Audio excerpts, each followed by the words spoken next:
Thank you very much. Good evening to you.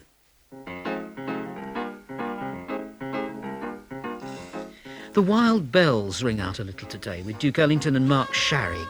We'll also be hearing Bob Crosby, Sterling Bowes, Dave Brubeck, Paul Desmond, Nick Brignola, Ronnie Cuba, Buddy DeFranco, Joe Cohn, Albert Daly, Sidney Bechet, Clarence Williams, Eva Taylor, Billy Penrose and Fats Waller.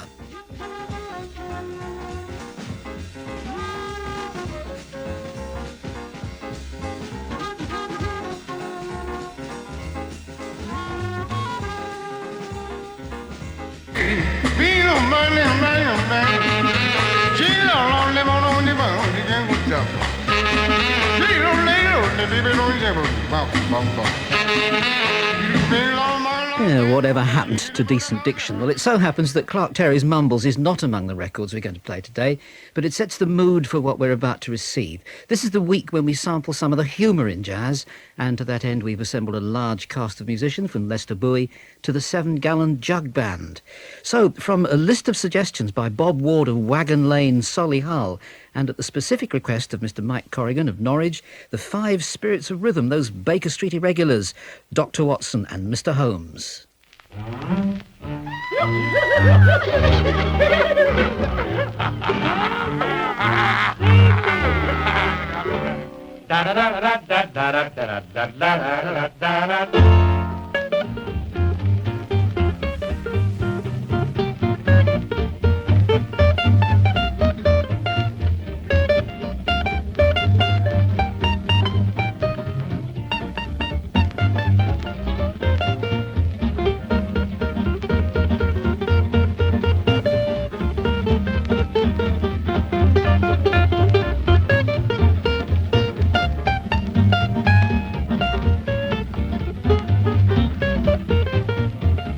Wait for that famous sleuth. Must be Sherlock, that's the truth. Elementary, Dr. Watson. You are amazing, Mr. Holmes. Say no detective stand a chance. Well, how about the file of Say he's a good man, Dr. Watson. Amateurs, Mr. Holmes. When they have a crime wave and the papers all rave and they're hollering for a showdown, the inspector conceded he's gotta have me. Wait, Sherlock. Slow down. Cops can't even solve a crime. Bound to miss it every time. Now, ain't that awful, Dr. Watson? Simply lousy, Mr. Holmes.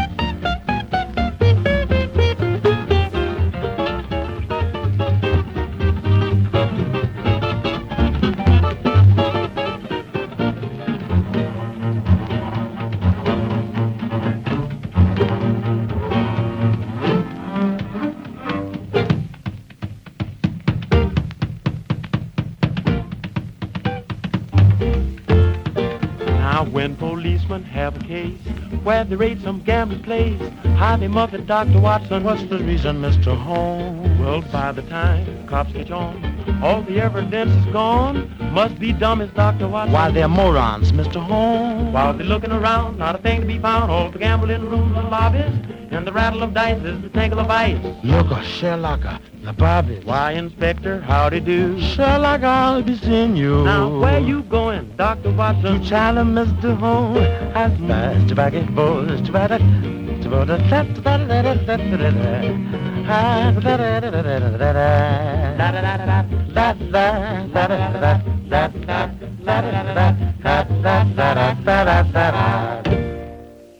Leo Watson, Wilbur and Douglas Daniels, Teddy Bunn, Virgil Scroggins, one of the finest names in all jazz, Virgil Scroggins, the 5 Spirits of Rhythm, 1934, Dr. Watson and Mr. Holmes. Now, inevitably, Fats Waller. As a boy at school, I had this record myself and was delighted to find that Mr. E.P. Wiltshire of Cookham Rise in Berkshire had asked for it today. There are many other listeners who remembered this one, which I always think of as an insult song. Mr. D. Hodges of Enfield and Mr. Charles Day of Cambridge are among those who relish the cheerful rudery of Pan Pan.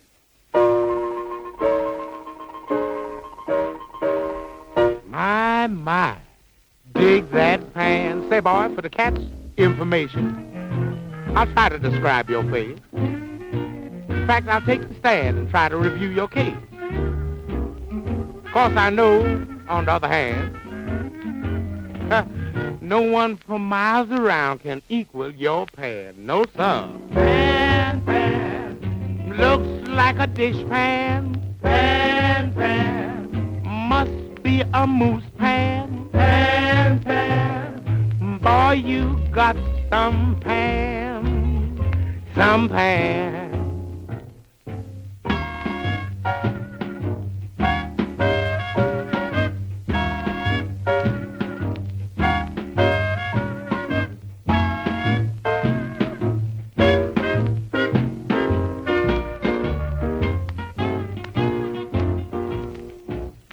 Got a potato head with a Frankenstein face. I know the first prize you would take any place. Brother, with that pan of yours, don't you have to pay tax? You ought to have gold stacked up by the stacks. Yeah. Pan, pan. Looks like a dish pan. Pan, pan. Must be a moose pan. Pan, pan. Boy, you got some pan.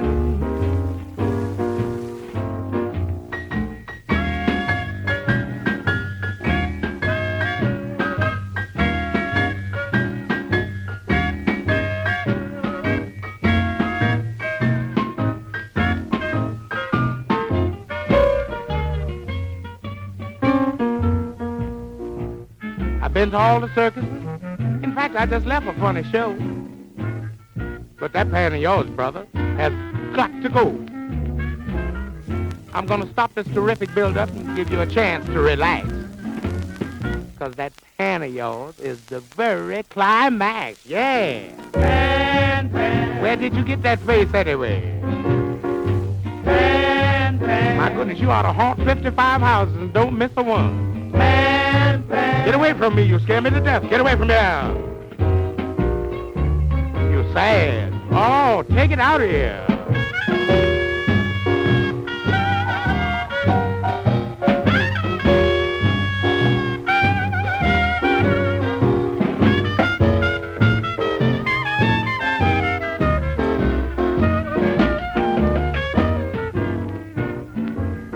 What? And no teeth? Somewhere there's music. Moon, stars, oh, the planets flying through the skies.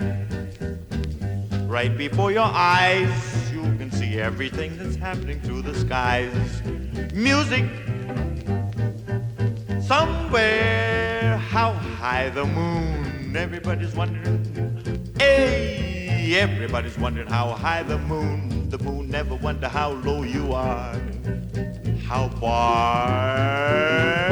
Somewhere in music, how high the moon is, the stars. Everybody flying through the stars, through the skies, through the moon, through the sun, and round to Jupiter, Pluto, Mars, stars, every planet around through the sky. Zoom, zoom, zoom, they will be orbiting you. Let's orbit the moon, and we moon, moon, moon. I'll orbit, don't let round and round to the stars, skies, sailing. Zoom, here they come, there they go. They are flying, speeding at 982,000 million miles an hour. Man, they're really flying. Hey,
'cause we were sailing by the moon. We looked at the stars down below.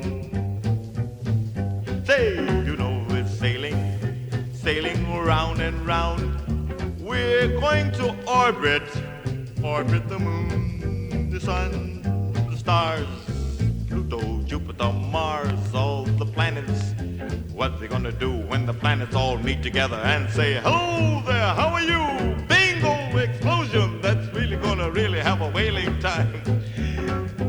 When they have those Sunday afternoon jam sessions, they have 582,322,000,000,000 saxophones all wailing at one time. Oh, that'd be real crazy, really wealthy.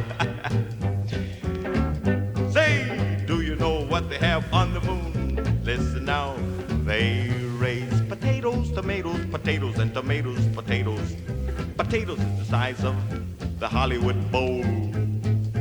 How do they peel them? They peel them with a bulldozer. Oh, just imagine a nice big bowl of potato salad. Say the moon, say we're approaching the moon now. Here they come, there they go.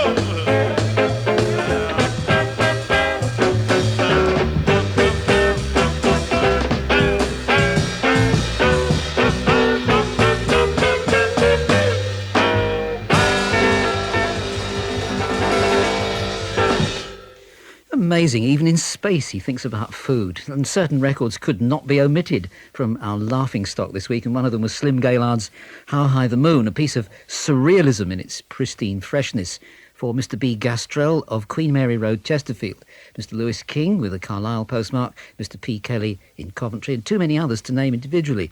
Well, there's another kind of demolition job now. Mr. David Smith of St. Leonard's, East Kilbride, has asked for a record on which Lester Bowie dismantles an old Platters hit and then builds something new out of the wreckage. The full thing lasts over a quarter of an hour, so for once we'll take only an excerpt. Lester Bowie on trumpet, Hamiet Blewett, baritone saxophone, and a wonderful ooh-ah chorus of The Great Pretender. Yes, I'm the great pretender.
Well, the man who wrote The Great Pretender was Buck Ram, and the man who unwrote it so effectively and then made something remarkable out of it was trumpeter Lester Bowie, with Hamiet Blewett on baritone saxophone, which has led us into the very special form of constructive mockery that later generations of musicians have indulged in.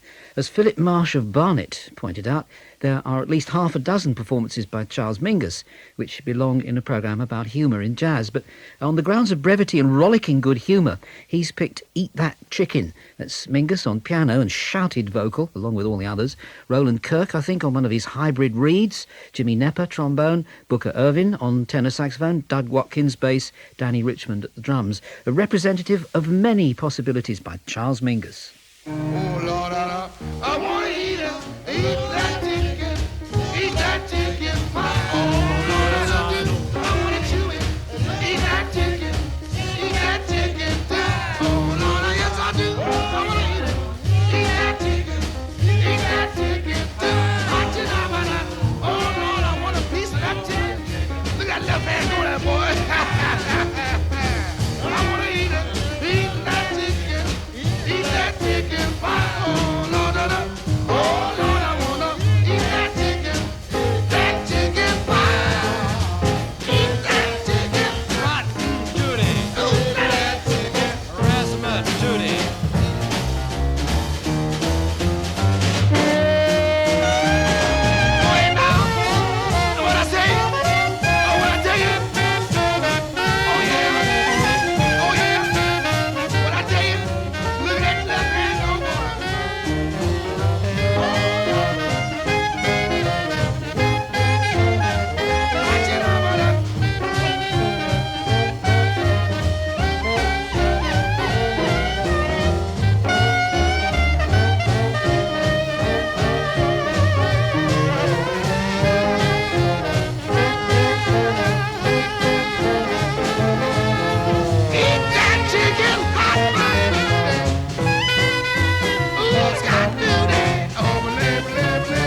What a lot of wonderful shouting. Eat That Chicken. And the tenor solo was by Roland Kirk. Charles Mingus displaying mockery, amused affection and noisy good humour.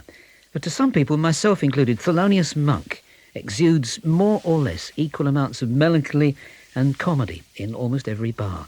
There's something about the way he plays other people's tunes that especially tickles the fancy of some listeners. So once again, this is Token Thelonious Monk in response to Mr. Charles Hunter of Mill Hill, Miss Jean Stewart of London, SE23, Mr. Stanley Perry of Huddersfield, Mr. Pat Mead of Burslem.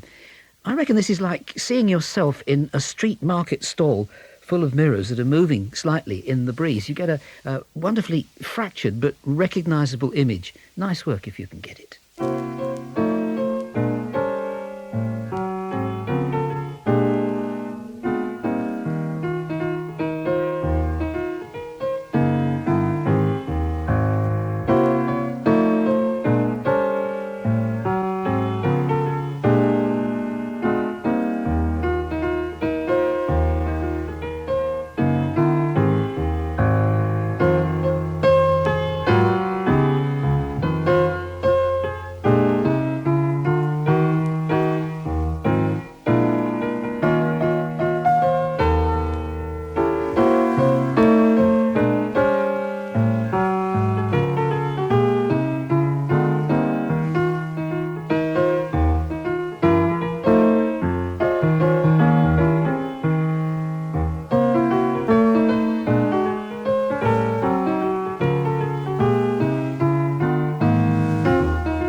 Nice work if you can get it. Thelonious Monk altering George Gershwin's tune to fit his own unique musical measurements.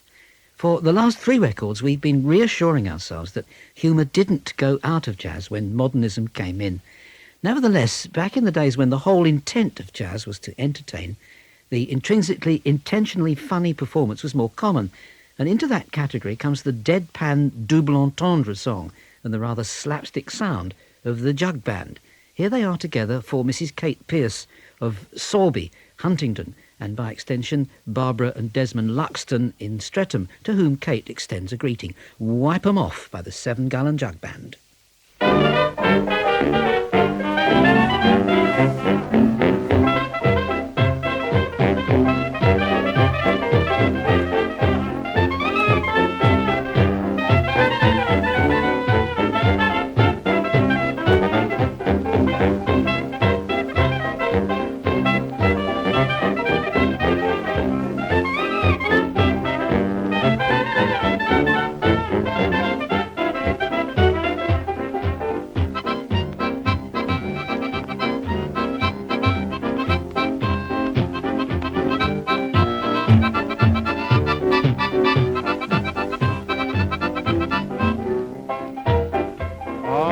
Wipe it off. Oh, wipe it off. Yes, Lord, wipe it off. You ain't treating me right, Mr. Neal. You can't ride in my automobile unless you wipe it off. Oh, wipe it off. Oh, wipe it off. Now wipe it off. I keep it shiny, so you better wipe it off.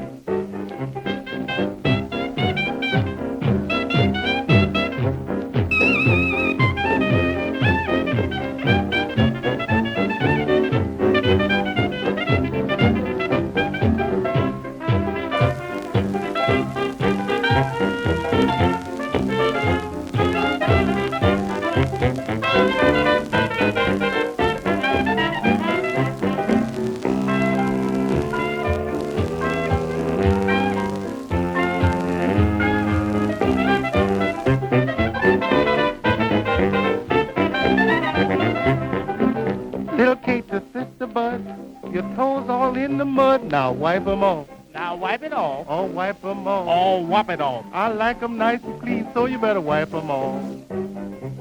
You ain't treating me right, Mr. Bud. You dropped my parcel in the mud. Now wipe 'em off. Now wipe it off. Oh, wipe 'em off. Oh, wipe it off. Ah, don't treat you, Baba. Wipe 'em off.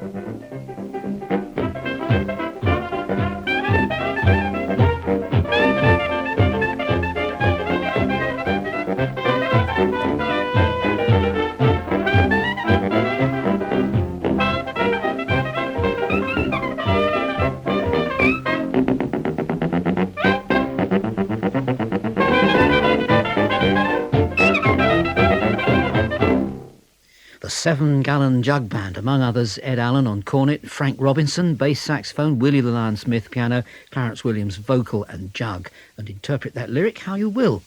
And so to the blues. Blues in Burlesque by Stan Kenton is a great favourite, but we played it fairly recently. So we jumped at the suggestion made by several listeners, among them Dave White of Skene in Aberdeenshire, Barry Brown in Edinburgh, David Montgomery in Southsea, and quite a lot more. A little gem combining parody and good playing. Woody Herman's Four Chips, Chips Blues.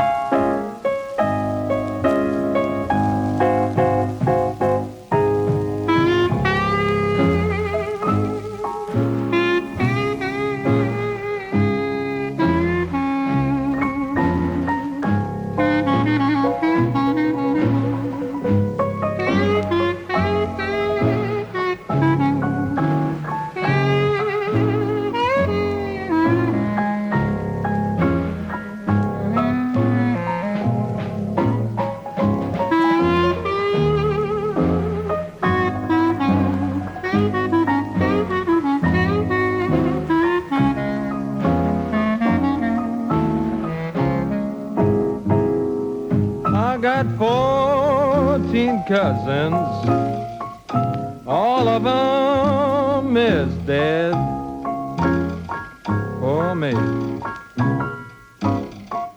I got 14 cousins, all of them is dead.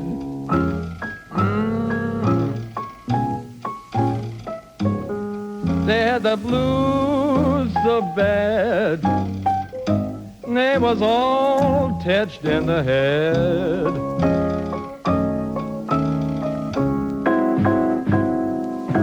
I woke up this morning with the blues round my head. I woke up this morning with the blues round my head.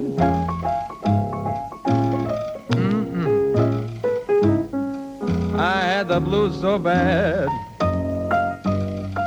I had to go right back to bed.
What a delight to hear that again. Chips Blues, Woody Herman, clarinet and vocal, Tommy Linehan at the piano, Walter Yoder bass, Frank Carson at the drums. I had the blues so bad I had to go right back to bed. Now, that's a line worthy of inclusion in any anthology of this kind. I was surprised at how few people came up with the idea of any of that spoken comedy by Jack Sheldon. Brilliant trumpeter, but also one of the funniest jazz-oriented comics I have ever heard. Maybe people thought it should be all music, but I agree with Mr. H. Phillips of York. For this 1 week, we should make an exception, and it's justifiable. And there is on record one complete comedy segment by Jack Sheldon, lasting no longer than a 78 RPM single. The album is a rare one called Ooh, But It's Good, and pretty weird too, so do look out for that in the second-hand racks. But as for the track, well, I'm going to let Jack Sheldon introduce it. Oh, now I want to tell you that we're writing a jazz book, you know, the history of jazz. And this is a chapter of it, from our book, The History of Jazz from the Time of the Amoeba to the Present Day Thermonuclear Jazz. And this is about jazz at the time of the amoeba. And it was hard to find out anything about it because any records just sounded real scratchy, had a horrible surface noise on them. But I did delve into the Library of Congress, and I loved delving there because they had a lot of crazy, cute librarians. And I gleaned a lot of knowledge, but the gleaning wasn't as good as the delving, though. And I found out that the main style of jazz during the time of the amoeba was real slippery and wiggly and wet. And the bands then were real big. They were huge bands. The Amoeba Brothers had a band. There was about 4,000 Amoeba Brothers in this band. And they were a smash, you know, they played everywhere. Played at puddles, little pools and sewers and everything. They were the greatest, you know. But then one of the Amoeba Brothers wanted to quit the road. And he wanted to stay home and practice flamenco guitar, and play records and look at a lot of TV and everything. Or no, they didn't have that. Whatever they did, then look at a rock or something. But anyway, the rest of the brothers didn't want him to quit, you know. And he says, well, I got a real good protozoa. I'll send him in as a sub. But the other brothers said, oh, man, you know how those guys are. They try and take over the band, and they'll try and get a lot of protozoas in the band, and they'll start auditioning the girl singers, and, you know, they'll want to play their tunes, and it'll be horrible. But he says, well, I got to quit. I hate this road. I mean, jumping from puddle to puddle, it's horrible. I got to quit. I can't go on with this. I want to raise a family. And then he split.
The early Dave Brubeck quartet, two-part contention. Well, the bone of contention for me is that an infuriatingly uninformative sleeve gives no date, I guess 1953, and an infuriating record company has seen fit to doctor it into phony stereo. Hence the undesirable sound, which we tried to make slightly less undesirable by going back to mono, though, as you heard, we weren't that successful. Anyway, send your complaints to the record company, but send your other letters to us. Luck, stuck in London somewhere trying to get to the hall on this wet night. I'll hand you back for the time being to my colleague in continuity, and I hope you'll be able to come back and rejoin us in the festival hall just as soon as we've got our full complement of musicians. Thank you very much. Good afternoon to you.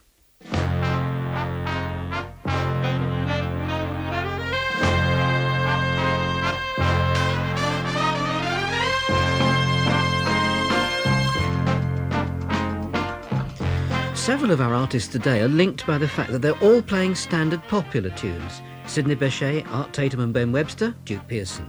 We get jazz standards from Earl Hines and Nat Ganella, and beside all that we shall be hearing from Chick Corea, Joe Farrell, Bix Beiderbecke and Elmore James.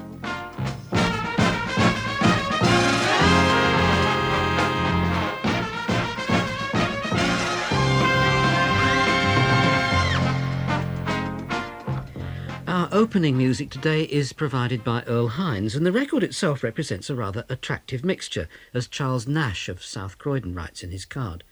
The tune is among the earliest of published rags, and rags are not particularly high on Earl Hines' repertoire, but there was already a precedent for playing this one in a purely jazz fashion. It's Maple Leaf Rag. Until the ragtime and Scott Joplin revival of the 70s, this was about the only Joplin piece heard with any regularity. The date of this version is 1934, and it's played by the Earl Hines Band, then more or less resident at the Grand Terrace in Chicago.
The very fine Earl Hines Band in 1934, recorded in Chicago playing Maple Leaf Rag.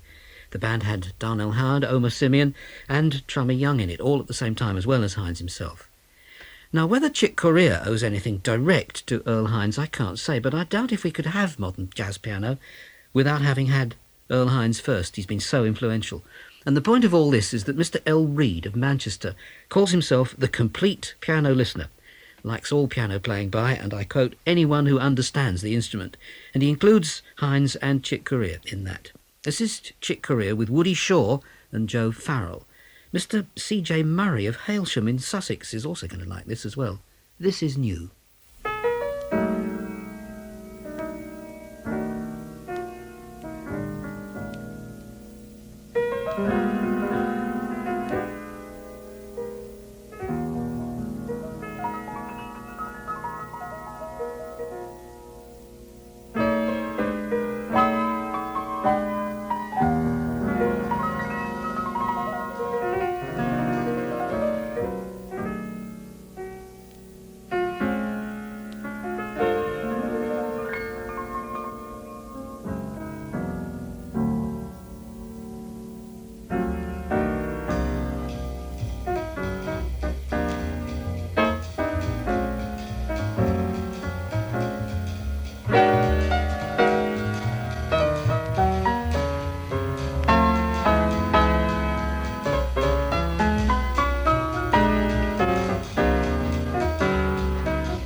can't wait for that to die away forever, can I? Chick Corea at the piano with Woody Shaw on trumpet, Joe Farrell, tenor saxophone, Steve Swallow, bass, Joe Chambers at the drums, a Kurt Weill tune called This Is New, recorded in 1966.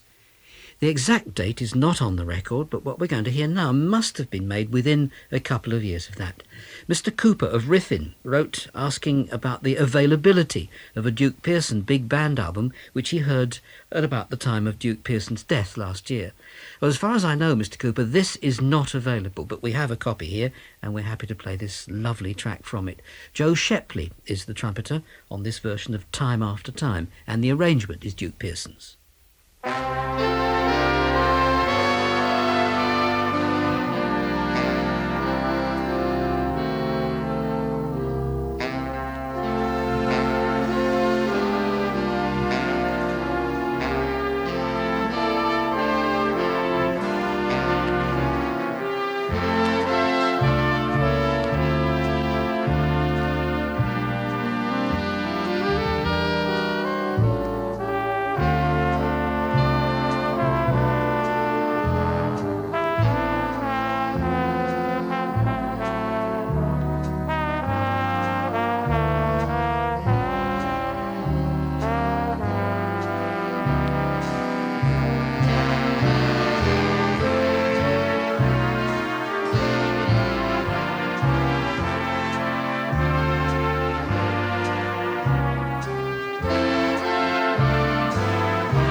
Duke Pearson's beautiful big band in the late 1960s. Joe Shepley on trumpet, with the first of our sequence of standard popular tunes, Time After Time.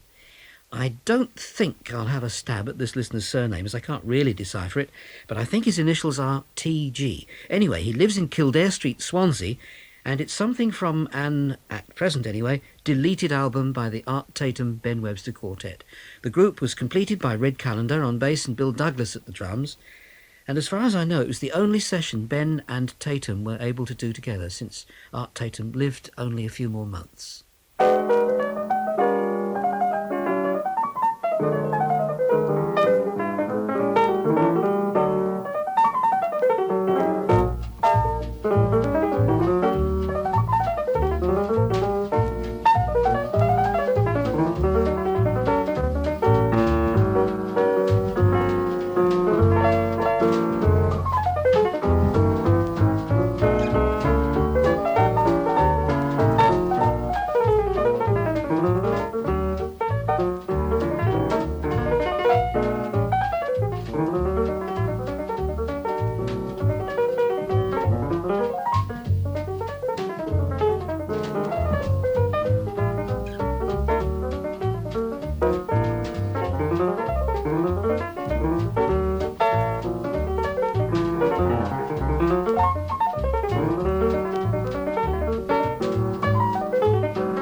Ironmonger, have you got 6-inch nails?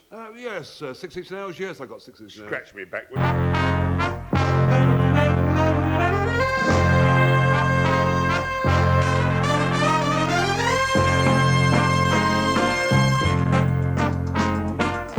For we have a strong geographical element ourselves today, a sequence of place names from Ellis Larkins, Bob Haggart and Ray Duke, Duke Ellington, Alex Welsh and Fred Hunt and Bengt Hallberg. Leaving room also for Ernestine Anderson, Mick Goodrick, John Sermon, Charlie Parker, Fats Waller, Joe Venuti and Eddie Lang.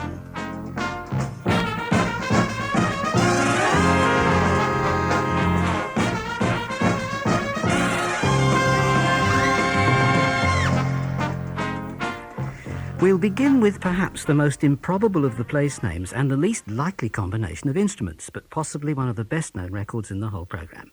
For James of Dartford, whose other name I regret I don't know, something that's been a favourite of his ever since his youth. From Bob Crosby's Bobcats, Bob Haggart, bass and whistling, and Ray Duke, drums, and also drumming on the bass strings, Big Noise from Winnetka.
Big Noise from Winnetka, Bob Haggart and Ray Baduch. Well, as you heard even before the programme started, Americans are lucky with their place names, which all seem to work well in songs and titles. But here's a British one, albeit an exotic one, which has something. We played this Ellis Larkins piano track for John Hoffman of Hendon, but we think it will also please John Cater in London, Southwest 18, who actually wrote at about the same time for another Ellis Larkins title, with Billy Pop on bass, Jack McAllister at the drums, Sunday in Soho.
The Ellis Larkins Trio, Sunday in Soho.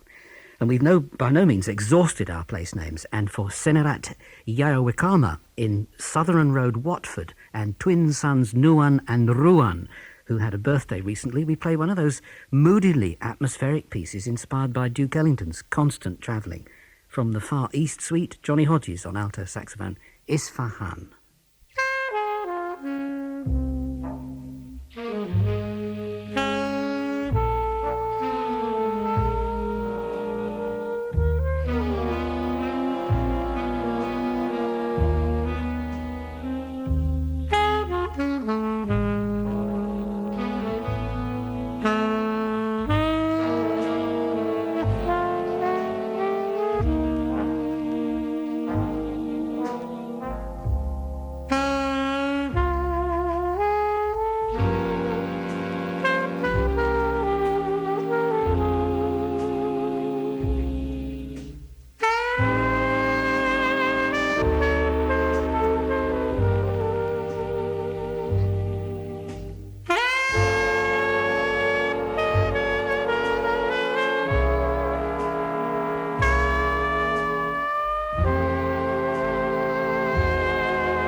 Isfahan, Duke Ellington's orchestra with Johnny Hodges as the soloist. The precise geographical location of the next place has never been determined, although to some people simply listening to Johnny Hodges is synonymous with it.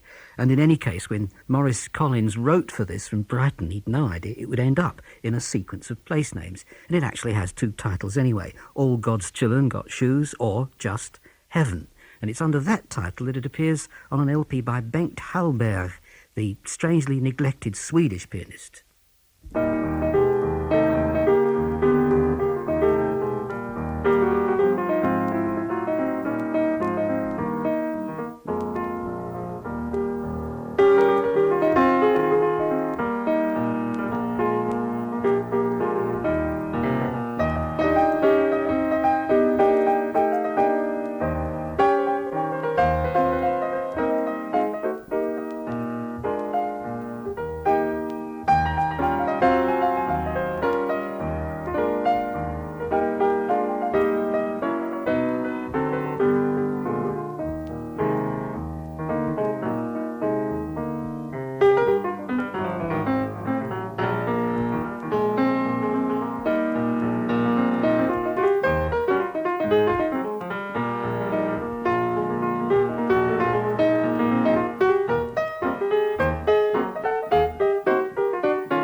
All God's Children Got Shoes, or alternatively Heaven, played by Bengt Hallberg as a piano solo.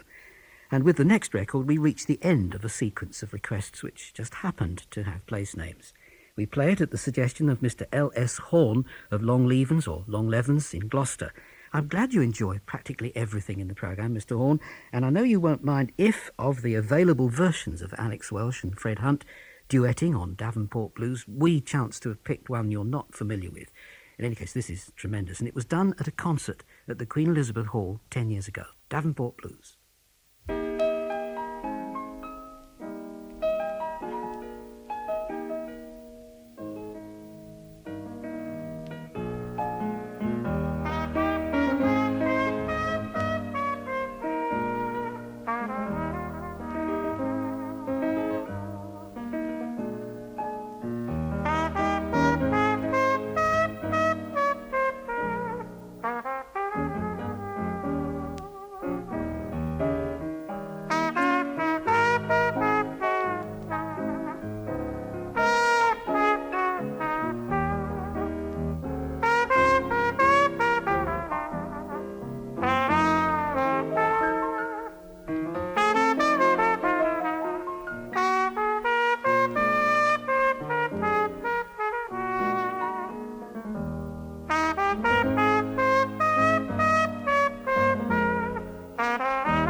Alex Welsh, trumpet cornet, Fred Hunt at the piano, Davenport Blues, 1971. And I derive great satisfaction from remembering that I was actually there when they turned in that beautiful performance. Well, we've done with place names now, but we at least maintain our implications of movement, either as a dance, according to this song, or simply driving along. For Mr. E. Fowles of Streatham Vale, London, South West 16, another member of that syndicate which shares one typewriter, one pen, and one kind of paper. Must meet you all one day. Fat Swallows Truckin'.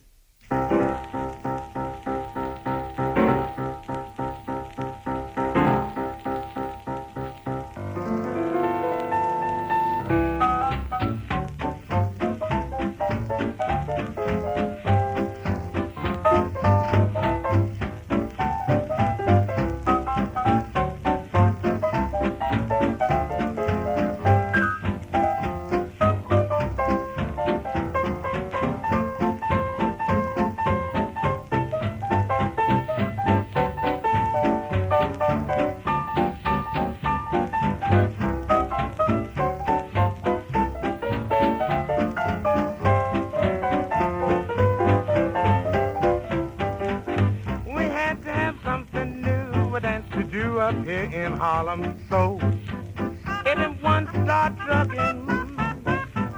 As soon as the news got round, the folks downtown came up to Harlem, saw everybody trucking. It didn't take long before the hi-hats were doing it, Park Avenue and it all over town. You seen them shuffling down. It spread like a forest blaze, became a craze. Thanks to Harlem now. Everybody's trucking, truck it on out that slum, yeah.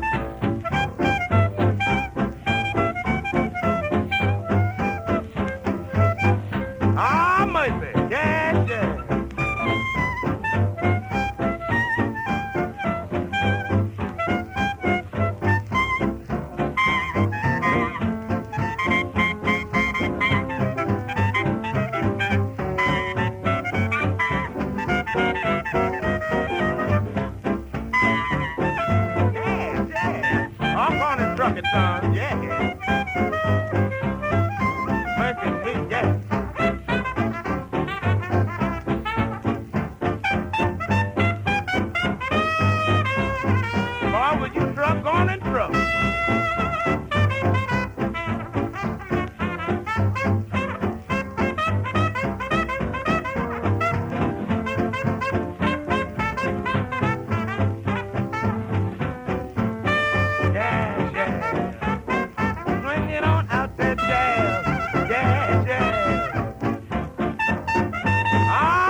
Everybody's trucking. Fat Swallows certainly lived dangerously, didn't he? And well, after Fat Swallows Trucking, with marvellous clarinet by Gene Cedric, we move into music with a very different feel to it.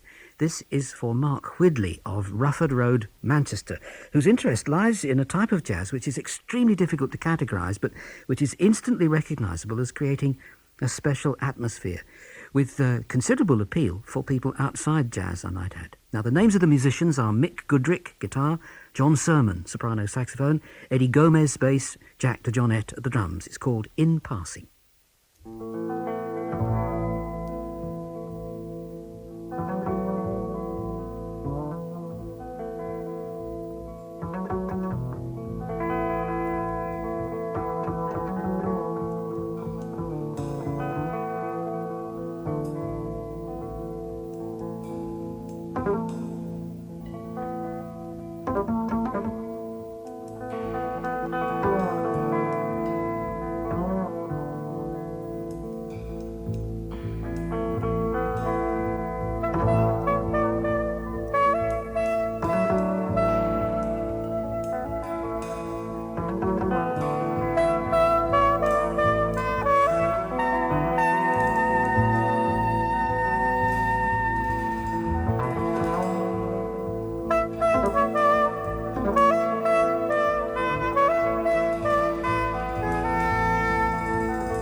I found that very impressive.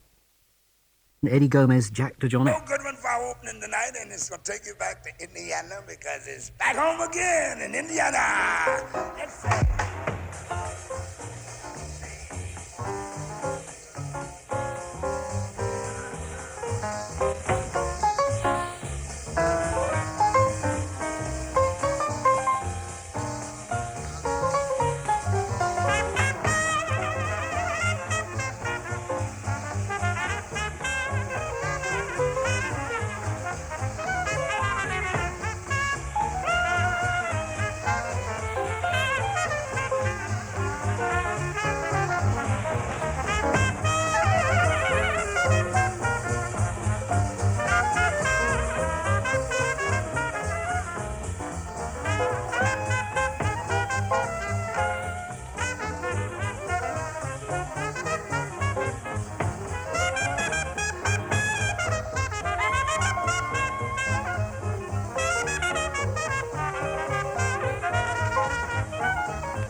The editing was a bit sudden in those days. That was the 1951 Louis Armstrong All-Stars in California. Louis, Jack Teagarden, Barnaby Gard, Earl Hines, Arvell Shaw, Cozy Cole, and Indiana.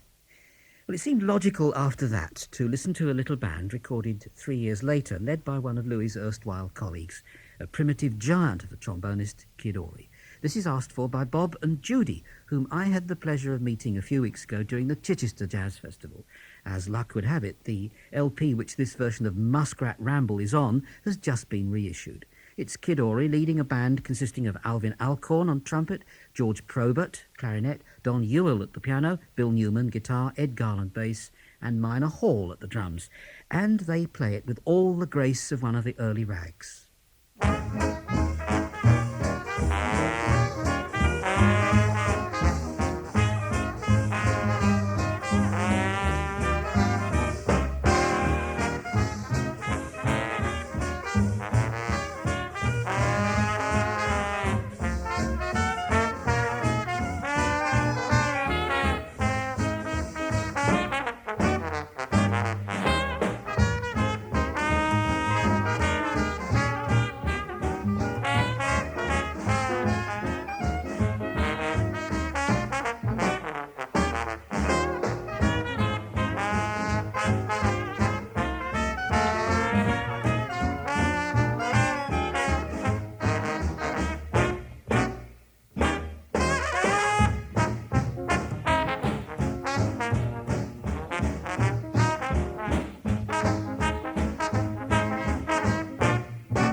Well, that must be one of the most jaunty sounding records in the whole of jazz. Meade Lux Lewis, piano and whistling. I reckon he had special teeth for that. Whistling blues, and we played it to my own intense pleasure, I might add, for David. What's this? Franey, I think, living in Benfleet in Essex. Sorry it took a while to get hold of the correct version, David, but there it was on the original 78. This was not, I think, ever even on a 78, but came from recordings made of Duke Ellington's 1946 Carnegie Hall concert, which only long afterwards appeared on a pair of LPs. It's for an old friend and colleague of mine who's been ill for some time and on whose behalf we've received a letter. He's Ian Scott, whose many friends at the BBC, including myself, wish him well. He's living at Bridge Lane, Bramhall, Cheshire. He's a staunch big band man, Ian, so here, with all the atmosphere of public performances, is In a Mellow Tone by the Duke Ellington Orchestra.